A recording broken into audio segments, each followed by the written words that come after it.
President Tinubu plans 20% reduction of Nigerians' unemployment by 2029. In business minimum wage, federal government inaugurates 60-member committee on consequential adjustment. On our foreign scene, China to raise statutory retirement age for workers.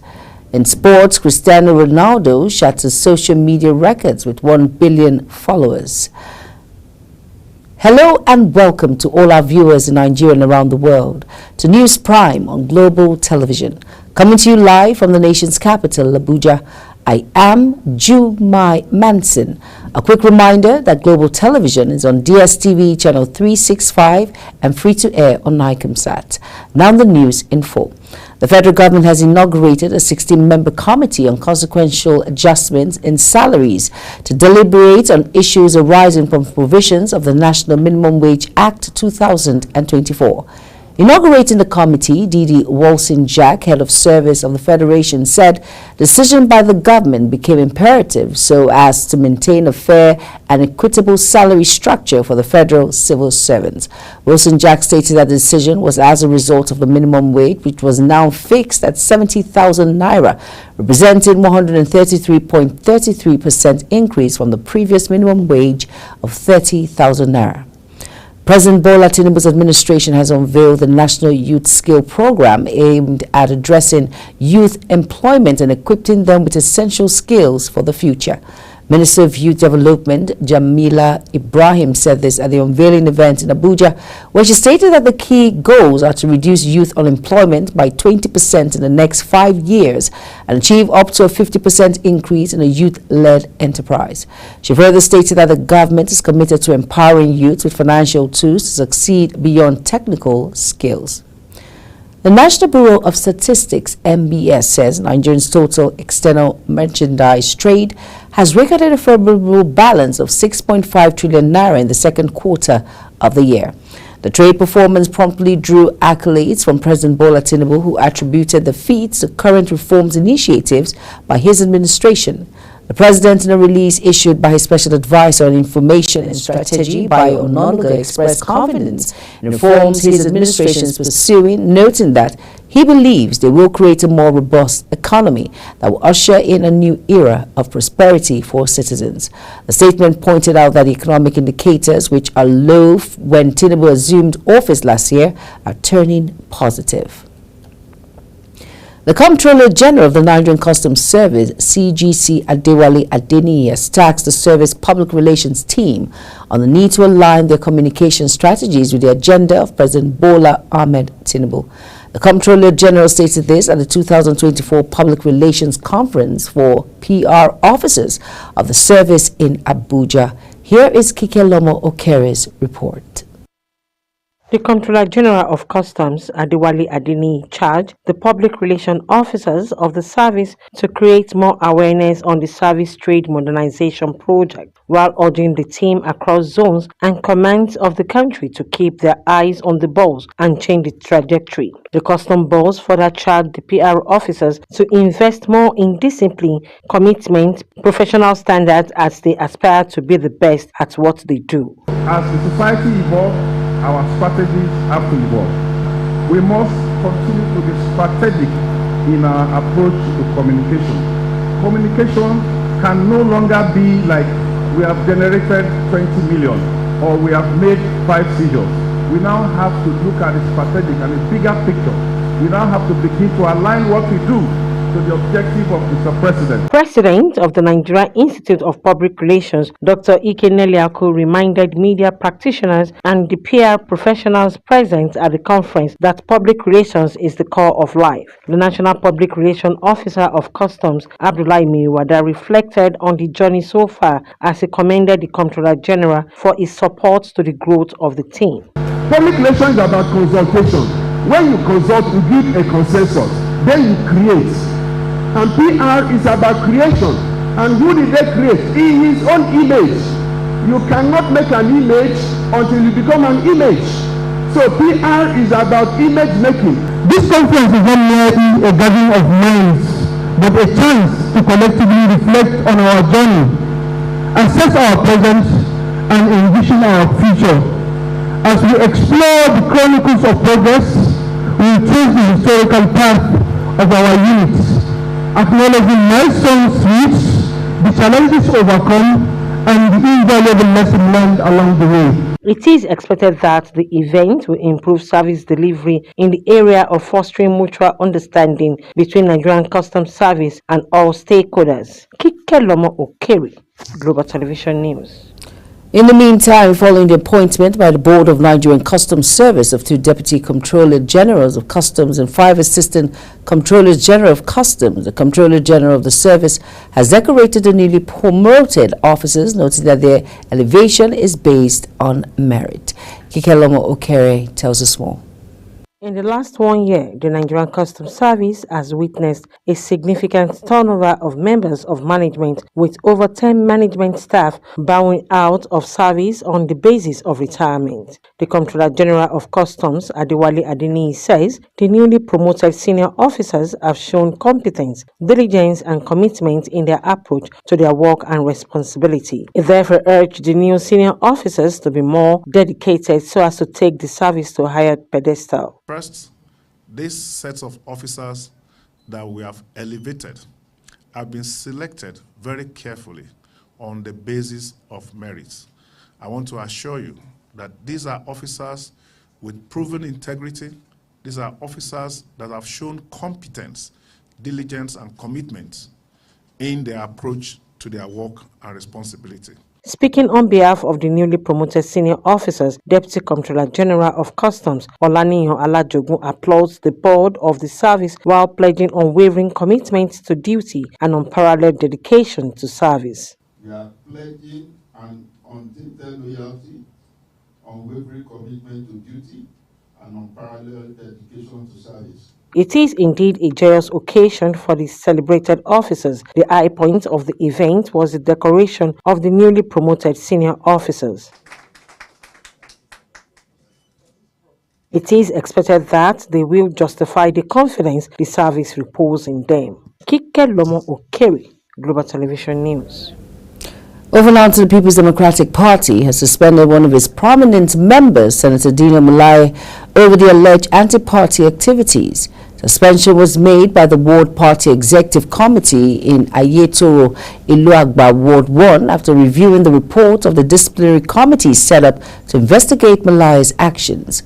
The resolution to suspend the senator read, Senator Dino Malai's conduct has brought embarrassment and disrepute to the party, and his continued membership is no more tenable. The Senate says it is set to enact law aimed at mitigating the efforts of the environmental disaster in the country that followed the flooding that wreaked havoc in Maiduguri, Borno State capital. Following the collapse of the Alao Dam, in a statement, Chairman of the Northern Senators Forum, Abdulaziz Yar'Adua, said the senator will continue to pursue legislation and police policies that mitigate the efforts of environmental disasters and promote sustainable development. The statement also urged government of the 36 states of the Federation to map up strategy plans to tackle the issue of climate change as part of efforts to prevent environmental disasters. The federal government has announced plans for immediate commencement of upgrading the Alao Dam in Maiduguri, Borno State. This was disclosed in a press statement signed by the Director of Information and Public Relations at the Federal Ministry of Water Resources and Sanitation. Funmi Emetin, the statement noted that the move is aimed at tackling the persistent challenges posed by the dam's overflow and making a permanent solution to the recurring flood disasters in the region. Meanwhile, Borno State Governor Babagana Zulum has stated that plans to invest in sustainable practices and infrastructure that would withstand the forces of nature. The governor in the statewide broadcast in the flood disaster that struck Maiduguri and his environs said his administration is open to constructive ideas from anyone on how the state can fortify itself against future disasters. Governor Zulum stated that the state would constitute a multi-stakeholder committee to undertake a sector-by-sector assessment of the losses to guide the recovery and rebuilding process. In its effort to flush out terrorists and armed violent bandits in Zamfara State Governor Dauda Lawal has donated patrol vehicles in the Nigerian police for accelerated response to security threats in the state. Governor Dauda Lawal, while handing over vehicles to the 16th Police Division, 2 mobile police forces units and counter-terrorism units, said the security of lives and property is topmost in his rescuing mission agenda. Sharon Ajay tells us more. Zamfara State Governor Dauda Lawal says operational patrol vehicles will enhance the police response to distressed calls and patrol of the state to ensure a secure environment for the residents. Governor Lawal further commiserates with the police and the Nigerian Army, whose 7 of its personnel were killed in an ambush by suspected terrorists on Thursday morning, and assured to improve the police and other security agencies' efficiency and effectiveness in carrying out their constitutional duties. We find it within the meager resources that we have as a state to first consider the DPOs and be able to make them mobile so that they will be able to attend to any emergency that arises in the course of their duty. Let me also use this opportunity to condole the CP about the incident that happened where we lost some men today in the course of fighting bandits around Kotorokoshi area. May their soul rest in peace. The Commissioner for Internal Security and Home Affairs, Zamfara State, Captain Bala Meriga, says the essence of the donation of operational patrol vehicles is to enhance police operations and quick response to emergency security threats in the state. In an effort to eradicate this security problem, it cannot be done without giving consideration to our security personnel, mostly the police, who are closer to the people.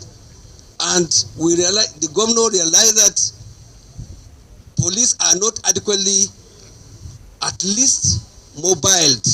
So they don't have enough and strong vehicles to move around in case of emergency. The Commissioner of Police in Zamfara State, CP Mohammed Danlijan, expressed the readiness of the Nigerian police to defend and protect residents of the state against activities of violent armed bandits who are unleashing terror on innocent citizens. We will continue to fight them until when they are totally defeated. Sir, on behalf of the Inspector General of Police, Dr. Adewolu Egbetoko, we hereby appreciate you for giving on these patrol vehicles. He appealed to residents to promptly report suspicious characters to the police. Sharon Ajay reporting for Global TV News. Meanwhile, 3 soldiers of the Nigerian Army and 4 personnel of the Nigerian Police have been killed while repelling bandits attacked on Zamfara Highway. Confirming the incident, the newsman in Gusau and Zamfara State Commissioner of Police, Mohammed Dalanjin, said the bandits had planned to attack a construction company working along the highway and adopt some of their workers.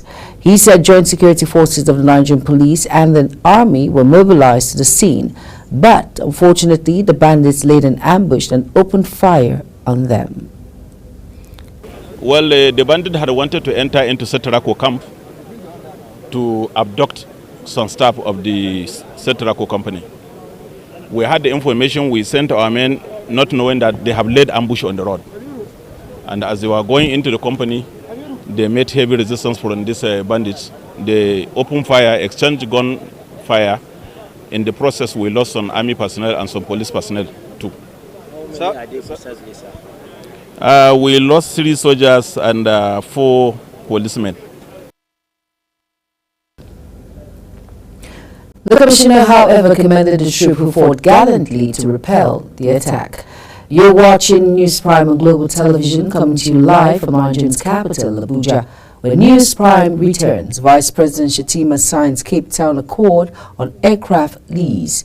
Details of these and more after this break. Please stay with us.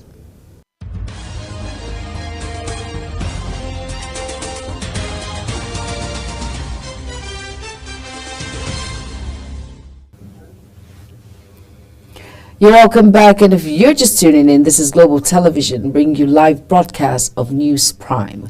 Thank you for staying with us. On our business decks, Nigeria has signed the Cape Town Accord on aircraft lease 20 years after it came into effect. The accord was designed to facilitate assets-based financing and licensing of aviation equipment, including aircraft. It also helps to expand financing opportunities and reduce costs with intended economic benefits. Vice President Kashim Shettima presided over the signing of the accord at the State House, Abuja, in the presence of aviation stakeholders, including the chairman of Air Peace, Alan Oyema. The Nigerian National Petroleum Company Limited and the Dangote Petroleum Refinery are wrapping up discussions on the crude oil sale by NNPC to Dangote Refinery in Naira and the buyback of refined petroleum products from $20 billion plant in Naira.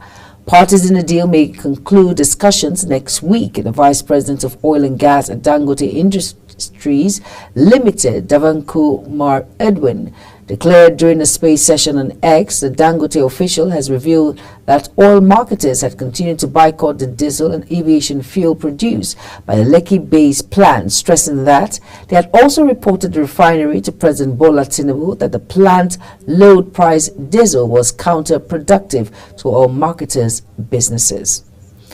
The Nigerian Police Force announced that its operatives have arrested 4 suspected oil thieves and recovered 40,000 liters of petroleum products. The suspects were apprehended by the operatives of the Inspector General of Police Special Task Force on Petroleum and Illegal Bunkering. The force spokesperson Muyiwa Adejobi stated that the arrest aligns with the force's ongoing effort to combat oil theft, illegal bunkering, and economic sabotage. On our foreign scene now, China says it will gradually raise its statutory retirement age as the country faces a looming demographic crisis and an aging population. For women workers, the retirement age will be extended from the original 50 or 55 years to 55 and 58 years, respectively, depending on the type of job. Authorities say the new rules will also allow Chinese people to postpone retirement to an even later date if they reach an agreement with employees. The UK Foreign Office has called Russian allegations of spying against British diplomats completely baseless. Moscow stripped 6 officials of their accreditation. That comes as President Vladimir Putin warned the West against allowing Ukraine to use long-range weapons to target Russia. Putin says such actions would imply that the North Atlantic Treaty Organization, NATO, is directly participating in the conflict. In sports now, Cristiano Ronaldo has made history by becoming the first person to reach 1 billion followers across his social media platforms. He expresses gratitude to his fans, acknowledging their unwavering support throughout his career. Ronaldo, who currently plays for Al Nassr, shared a heartfelt message on X, emphasizing that this milestone is a testament to the shared passion and love for the game between him and his supporters. As we end News Prime tonight, let's take a quick look at our top stories again. Brought to you that the federal government has said it plans a 20% reduction of Nigerians' unemployment by 2029. In business, the federal government has inaugurated a 16-member committee on consequential adjustment for new minimum wage. On our foreign scene, China has announced plans to raise retirement age for workers. And finally, on sports, Cristiano Ronaldo has shattered social media records with 1 billion followers. And that's it on News Prime, and it came to you live from Nigeria's capital, Abuja. Remember, we are on DSTV channel 365, Star Times channel 276, and free to air. Kindly follow us across all social media platforms by using the Global TV NG and the handles now showing on your screen. I am Jumai Manson. Thank you for watching.